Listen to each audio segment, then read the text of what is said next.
3 दिन तक मुसलसल मुलाकातें, मुशावरत और नंबर्स पूरे होने के दावे करने के बाद आज भी हुकूमत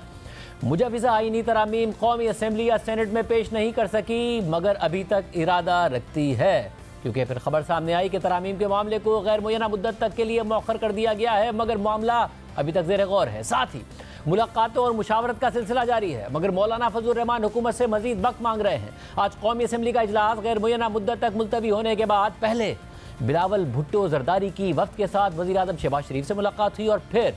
बिलावल भुट्टो जरदारी वफ्द के साथ मौलाना फजल रहमान के घर पहुंचे। इससे पहले आज JUI के रहनुमा सेनेटर कामरान मुर्जा ने कहा कि मुजव्वज़ा आईनी तरामीम में बहुत सी खतरनाक चीज़ें थी जिन्हें JUI ने काटा है, अभी भी हमारे तहफ़्फ़ुज़ात हैं। लेकिन इससे पहले आज जब कौमी असम्बली का इजलास गैर मुय्यना मुद्दत के लिए मुलतवी किया गया तो ज़राए से खबर सामने आई कि वज़ीर आज़म के दौरा अमरीका से वापसी तक आईनी तरामीम के मामले को मौखर कर दिया गया है। PTI हुकूमत की इस नाकामी का क्रेडिट मौलाना फजल रहमान को दे रही है, जिन्हें आला हुकूमती शख्सियात भी कायल नहीं कर पा रही हैं। साथ ही इमरान खान ने आज कहा कि आईनी तरामीम का मकसद सिर्फ मुझे जेल में रखना है, मगर अहम बात यह भी है कि हुकूमत मुजव्वज़ा आईनी तरामीम को इंतहाई खुफिया रख रही है, जिससे मामला उलझ रहा है और अभी तक इसका मुसविदा पब्लिक नहीं किया गया है। ताहम कई तहरीरी तजावीज़ पर मुश्तमिल एक ड्राफ्ट मंजर-ए-आम पर आ गया है, जिसे 26वीं आईनी तरमीम का नाम दिया जा रहा है, जिसमें अदलिया से मुतल्लिका मुतअद्दिद तरामीम शामिल की गई हैं, जिसमें एक आईनी अदालत के क़याम की तजवीज़ भी शामिल है। मुजव्वज़ा आईनी तरामीम के सामने आने वाले ड्राफ्ट के मुताबिक आइन के आर्टिकल 17(2) के तहत अगर वफाकी हुकूमत किसी भी सियासी जमात को मुल्की सालमियत और ख़ुद मुख्तारी के ख़िलाफ़ करार देने का इरादा करती है तो उसे सुप्रीम कोर्ट को एक रेफरेंस भेजना होगा और सुप्रीम कोर्ट का फैसला हतमी तस्वुर किया जाएगा। मुजव्वज़ा आईनी पैकेज के तहत इस आर्टिकल में तरमीम करके सुप्रीम कोर्ट की जगह वफाकी आईनी अदालत लिखा जाएगा, जो सियासी जमात के मुस्तकबिल का फैसला करेगी। एक अहम तरीन तरमीम आर्टिकल 63A में तजवीज़ की गई है। आइन के आर्टिकल 63A(1)(b) में लिखा है कि अगर किसी सियासी जमात की पार्लिमानी पार्टी का कोई रुकन वज़ीर आज़म या वज़ीर आला के इंतखाब, एतमाद या अदम एतमाद के वोट या फिर बजट के वक्त पार्लिमानी पार्टी की हिदायत के बरक्स वोट दे या फिर गैर हाजिर रहे तो पार्टी सरबराह उसे ऐवान की नशिस्त से बरतरफ करवा सकता है। अब इस आर्टिकल में तरमीम तजवीज़ करके वोट देने के साथ उसे गिने जाने की शर्त भी लगा दी गई है, यानी कोई रुकन सिर्फ उसी वक्त बरतरफ हो सकेगा जब उसका वोट गिना भी जाए। आर्टिकल 63A(4) मुनहरिफ रुकन की ऐवान से बरतरफी से मुताल्लिक है और उसमें तरमीम तजवीज़ करके एक वजाहत शामिल की गई है, जिसमें लिखा है कि मुनहरिफ रुकन का वोट गिना जाएगा चाहे इस बारे में सुप्रीम कोर्ट और हाई कोर्ट समेत किसी भी अदालत का कोई भी फैसला आ चुका हो। आर्टिकल 63A(5) में लिखा है कि मुनहरिफ रुकन को डी-सीट करने के इलेक्शन कमीशन के फैसले के खिलाफ सुप्रीम कोर्ट में 30 दिन के अंदर अपील की जा सकेगी, जो 90 दिन में फैसला सुनाएगी। इस शिक में तरमीम तजवीज़ करके सुप्रीम कोर्ट की जगह वफाकी आईनी अदालत लिखा गया है, जो इस अपील को सुनकर फैसला करेगी। आइन का आर्टिकल 175A आला अदलिया में जजिस के तकर्रुर से मुताल्लिक है। इसमें तरमीम तजवीज़ करते हुए जहाँ वफाकी आईनी अदालत में भी जजिस के तकर्रुर की बात की गई है, तो वहीं ये भी लिखा गया है कि जुडिशल कमीशन, वफाकी आईनी अदालत, सुप्रीम कोर्ट, हाई कोर्ट्स और वफाकी शरई अदालत में जजिस की तैनाती के अलावा हाई कोर्ट्स के जजिस की तरक्की के लिए कारकर्दगी भी जांचेगा। एक अहम तरीन तरमीम आर्टिकल 175A(2) में तजवीज़ की गई है, जिसमें जुडिशल कमीशन की तश्कील नौ करते हुए इसका सरबरा चीफ जस्टिस ऑफ पाकिस्तान के बजाय वफाकी आईनी अदालत के चीफ जस्टिस को बनाया गया है, जबकि वफाकी आईनी अदालत के 2 सीनियर तरीन जजेस सुप्रीम कोर्ट के चीफ जस्टिस और 2 सीनियर तरीन जजेस वफाकी वजीर कानून, attorney general, Pakistan bar council का एक नुमाइंदा, कौमी असम्बली और सेनेट से हुकूमत और अपोजिशन दोनों का एक नुमाइंदा इसके रुकन होंगे। आर्टिकल 175A(2) के बाद एक और शिक का इजाफा तजवीज़ किया गया है, जिसके तहत वफाकी आईनी अदालत में जजेस के तकर्रुर के लिए जुडिशल कमीशन में सुप्रीम कोर्ट के चीफ जस्टिस और 2 सीनियर तरीन जजेस के बजाय चीफ जस्टिस और 2 सीनियर तरीन जजेस के बाद वफाकी आईनी अदालत ही के बकिया 3 सीनियर जजेस शामिल होंगे। एक और इजाफी शिक में तजवीज़ किया गया है कि सुप्रीम कोर्ट में जजेस की तैनाती के लिए जुडिशल कमीशन की सरबराही सुप्रीम कोर्ट के चीफ जस्टिस करेंगे और उनके साथ सुप्रीम कोर्ट के 5 सीनियर तरीन जजेस कमीशन के रुकन होंगे और इसमें वफाकी आईनी अदालत का कोई किरदार नहीं होगा। इसके बाद एक और शेक यानी 175A(2)(c) का इजाफा तजवीज़ किया गया है, जिसके तहत वफाकी आईनी अदालत का चीफ जस्टिस कौमी असम्बली की एक कमेटी की सिफारिश पर वफाकी आईनी अदालत के 3 सीनियर तरीन जजेस में से मुकर्रर किया जाएगा। कौमी असम्बली की कमेटी एक नाम वज़ीर आज़म को भेजेगी, जो उस नाम को सदर मुमलिकत को भेजेंगे। और एक अहम तरीन तजवीज़ इस शिक में यह दी गई है कि वफाकी आइनी अदालत के पहले चीफ जस्टिस का तकर्रुर सदर मुमलिकत वज़ीर आज़म की सिफारिश पर करेंगे और जजिस का तकर्रुर वफाकी आइनी अदालत के चीफ जस्टिस की मुशावरत से करेंगे। इस आर्टिकल के तहत बनने वाली कौमी असम्बली की कमेटी स्पीकर तश्कील देंगे, जो 8 अरकान पर मुश्तमिल होगी और हर पार्लिमानी पार्टी को नुमाइंदगी देने की कोशिश की जाएगी। ये कमेटी वफाकी आइनी अदालत की चीफ जस्टिस की रिटायरमेंट से 7 दिन पहले अक्सरियत की बुनियाद पर नया नाम भेजेगी। कमेटी अरकान की तादाद पूरी ना होने या किसी रुकन की गैर हाजिरी की वजह से कमेटी के फैसले पर कोई सवाल नहीं उठाया जाएगा और ना ही उसे ख़त्म किया जाएगा। इस कमेटी की कार्रवाई इन कैमरा होगी और इस पर आर्टिकल 68 का इतलाक नहीं होगा,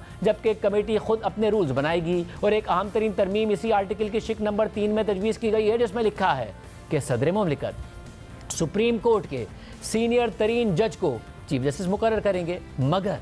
मगर मुजव्विज़ा आइनी तरमीम के तहत कौमी असम्बली की कमेटी सुप्रीम कोर्ट के 3 सीनियर तरीन जजेस में से एक नाम वज़ीर आज़म को भेजेगी, जो ये नाम सदर मुमलिकत को भेजेंगे। आर्टिकल 175A की शिक नंबर 4 में यह इजाफा तजवीज़ किया गया है कि जुडिशल कमीशन जज की तैनाती के लिए मयार, अहलियत, फिटनेस और इंटरव्यू के हवाले से भी रूल्स बना सकेगा। इसके बाद आर्टिकल 175A की शिक नंबर 9, 10, 11, 12 और 13 जो जजेस के तकर्रुर की पार्लिमानी कमेटी से मुताल्लिक हैं, उन्हें हज़फ कर दिया गया है। आर्टिकल 175A में शिक नंबर 18 का इजाफा तजवीज़ किया गया है, जिसके तहत जुडिशल कमीशन हाई कोर्ट्स के जजेस की कारकर्दगी का सालाना जायजा लेगा। शिक नंबर 19 के तहत अगर किसी जज की कारकर्दगी गैर तसल्ली बख्श पाई गई तो कमीशन उसको एक मौका देगा और अगर उसके बाद भी कारकर्दगी बेहतर ना हुई तो कमीशन उसकी रिपोर्ट सुप्रीम जुडिशल काउंसिल को भेज देगा। शिक नंबर 20 के तहत शिक नंबर 18 और 19 को लागू करने के लिए कमीशन अपने रूल्स खुद बना सकेगा, जबकि शिक नंबर 21 के तहत कमीशन का अपना सेक्रेटेरिएट होगा और शिक नंबर 22 के तहत कमीशन के 1/3 अरकान उसका इजलास बुलाने की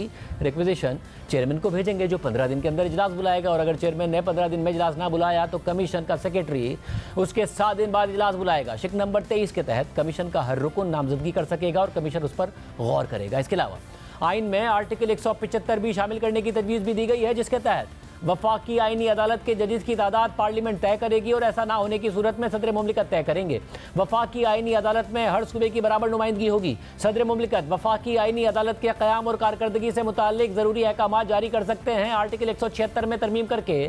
चीफ जस्टिस ऑफ पाकिस्तान को chief justice of supreme court कहा जाएगा। आइन में एक आर्टिकल 176A भी शामिल करने की तजवीज़ है, जिसके तहत सदर मुमलिकत आर्टिकल 175A के तहत वफाकी आइनी अदालत के चीफ जस्टिस और जजेस को तैनात करेंगे और कोई भी दोहरी शहरियत रखने वाला शख्स इस अदालत का जज नहीं बन सकेगा। और जज बनने के लिए ज़रूरी होगा कि वो शख्स सुप्रीम कोर्ट का जज हो या रह चुका हो या कम अज़ कम 5 साल तक हाई कोर्ट का जज रहा हो या सुप्रीम कोर्ट का वकील हो और 15 साल तक हाई कोर्ट का वकील रह चुका हो। आर्टिकल 177 में तरमीम करके ये तजवीज़ दी गई है कि कोई भी दोहरी शहरियत रखने वाला शख्स सुप्रीम कोर्ट का जज नहीं बन सकेगा और जज बनने के लिए ज़रूरी होगा कि वो शख्स कम से कम 5 साल तक हाई कोर्ट का जज रहा हो या सुप्रीम कोर्ट का वकील हो और 15 साल तक हाई कोर्ट का वकील रह चुका हो। तरामीम में आर्टिकल 178A शामिल करने की तजवीज़ भी दी गई है, जिसके तहत वफाकी आइनी अदालत के जज की रिटायरमेंट की उम्र 68 साल होगी। तहम जो शख्स सुप्रीम कोर्ट का जज रह चुका हो वो 3 साल के लिए तैनात होगा और बतौर चीफ जस्टिस भी 3 साल की मुद्दत ही पूरी करेगा। वफाकी आइनी अदालत का चीफ जस्टिस 3 साल के लिए तैनात होगा, लेकिन अगर इस दौरान वो 68 साल की उम्र को पहुँच जाए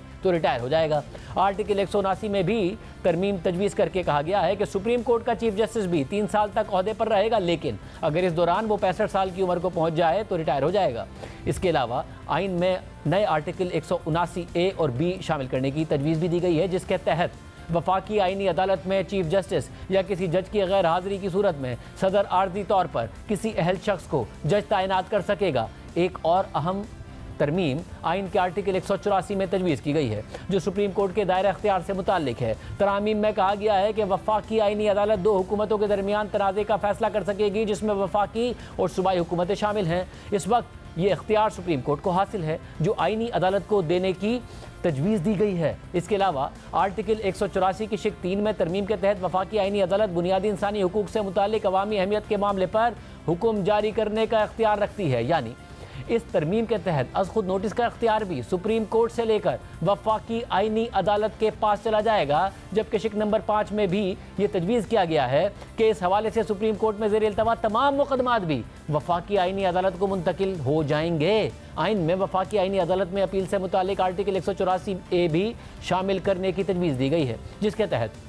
आईनी नौयत के हाई कोर्ट्स के फैसलों पर अपील वफाकी आईनी अदालत में दायर की जाएगी और इस हवाले से सुप्रीम कोर्ट में ज़ेर इल्तवा तमाम मुकदमात वफाकी आईनी अदालत को मुंतकिल हो जाएंगे। आर्टिकल 185 में सुप्रीम कोर्ट के दायरा अख्तियार से मुताल्लिक दीगर तरामीम के अलावा ये भी तजवीज़ किया गया है कि अगर किसी मुकदमे में अहम आईनी नुकात शामिल हों तो उसका फैसला वफाकी आईनी अदालत करेगी, और अगर सुप्रीम कोर्ट और वफाकी आईनी अदालत के दरमियान दायरा अख्तियार का तनाज़ा हो तो उसका फैसला भी वफाकी आईनी अदालत ही करेगी। आर्टिकल 186 में दिया गया सुप्रीम कोर्ट का एडवाइजरी किरदार भी वफाकी आईनी अदालत को देने की तजवीज़ दी गई है, जबकि 186A में तरमीम के तहत तजवीज़ किया गया है कि सुप्रीम कोर्ट आर्टिकल 199 के सिवा तमाम मुकदमात एक हाई कोर्ट से दूसरी हाई कोर्ट को मुंतकिल कर सकेगी, जबकि 199 के मुकदमात में सिर्फ वफाकी आईनी अदालत ही किसी दूसरी हाई कोर्ट या अपने पास मुंतकिल कर सकेगी। आर्टिकल 189 में तरमीम के तहत यह अख्तियार वफाकी आईनी अदालत को देने की तजवीज़ दी गई है कि उसके फैसले सुप्रीम कोर्ट समेत तमाम अदालतों पर बाइंडिंग होंगे, जबकि सुप्रीम कोर्ट के फैसले वफाकी आईनी अदालत के सिवा तमाम अदालतों पर बाइंडिंग होंगे। जबकि एक और तरमीम के तहत हाई कोर्ट्स के अहकामात से मुसल्लह अफवाज से मुताल्लिक शहरियों के साथ साथ कौमी सलामती से मुताल्लिक कानून के तहत काम करने वालों को भी इस्तिस्ना दिया गया है। आर्टिकल 200 में तरमीम के तहत हाई कोर्ट्स के जजेस को ट्रांसफर करते वक्त उनकी मर्जी शामिल करने की शर्त खत्म करने की तजवीज़ देते हुए कहा गया है कि सदर जुडिशल कमीशन की सिफारिश पर किसी जज को ट्रांसफर कर सकते हैं और वो जज उस हाई कोर्ट का चीफ जस्टिस नहीं बन सकता जहाँ उसे ट्रांसफर किया गया। और एक और अहम तरमीम आर्टिकल 209 में तजवीज़ की गई है जो सुप्रीम जुडिशल काउंसिल से मुताल्लिक है। इस वक्त काउंसिल के सरबराह चीफ जस्टिस ऑफ पाकिस्तान हैं और उनके बाद सुप्रीम कोर्ट के 2 सीनियर तरीन जजेस और हाई कोर्ट्स के 2 सीनियर तरीन चीफ जस्टिस काउंसिल के रुकन हैं, मगर तरमीम के तहत सुप्रीम जुडिशल काउंसिल की सरबराही वफाकी आईनी अदालत के चीफ जस्टिस को देने और सुप्रीम कोर्ट के बजाय वफाकी आईनी अदालत के सीनियर जजेस को रुकन बनाने की तजवीज़ दी गई है, जबकि सुप्रीम कोर्ट और 2 हाई कोर्ट्स के सीनियर चीफ जस्टिस काउंसिल के रुकन होंगे। आर्टिकल 210 में सुप्रीम जुडिशल काउंसिल को सुप्रीम कोर्ट के बजाय वफाकी आईनी अदालत के अख्तियारात देने की तजवीज़ दी गई है। इलेक्शन कमीशन से मुताल्लिक आर्टिकल 215 में भी अहम तरमीम तजवीज़ की गई है और कहा गया है कि चीफ इलेक्शन कमिश्नर या इलेक्शन कमीशन के अराकीन अपनी मुद्दत मुलाजमत पूरी होने के बाद भी नए शख्स के ओहदे पर आने तक काम करते रहेंगे और उन्हें कौमी असम्बली और सेनेट से एक करारदाद मंजूर करवा कर दोबारा उसी मुद्दत के लिए तैनात किया जा सकता है। आर्टिकल 239(5) में तरमीम करते हुए तजवीज़ किया गया है कि कोई भी आईनी शेक या आईनी तरमीम किसी भी अदालत में चैलेंज नहीं हो सकती और इस हवाले से किसी भी अदालती फैसले की कोई कानूनी हैसियत नहीं है। आइन का आर्टिकल 243 मुसल्लह अफवाज की क़यादत से मुताल्लिक है और इसमें तरमीम करते हुए तजवीज़ किया गया है कि सर्विसेज चीफ्स का तकर्रुर, दोबारा तैनाती, तौसीत, सर्विस की मुद्दत, रिटायरमेंट या बरतरफी मुसल्लह अफवाज से मुताल्लिक कानून में दी गई शिकों के मुताबिक ही होगी। इस मुजव्वज़ा तरमीम को मंजूर कराने के लिए हुकूमत कल रात देर तक कोशिशें करती रही, मौलाना को मनाती रही। मौलाना को तो आजकल सभी मना रहे हैं, मगर क्या अभी भी ये कोशिशें जारी हैं? क्योंकि बिलावल भुट्टो ज़रदारी साहब आज पहले वज़ीर आज़म से फिर मिले, फिर मौलाना से मिले।